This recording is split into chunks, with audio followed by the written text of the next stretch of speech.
300 वालों को घुटने पर लाया, खौफ से नहीं प्लानिंग से जीतते हैं मैच, हैदराबाद को बताया। जी हां, दिल्ली कैपिटल्स ने लगातार दूसरा मैच जीता आईपीएल 2025 में और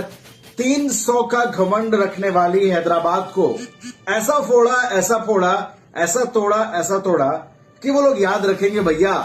163 पे पहले समेटा हैदराबाद की वो बहुत मोस्ट हाइप बल्लेबाजी को, जिसके बारे में ये कहा जाता है कि चल गई तो 300 और ना चली तो 150। हुआ वही, 163 पर पारी सिमटी, 164 का टारगेट मिला और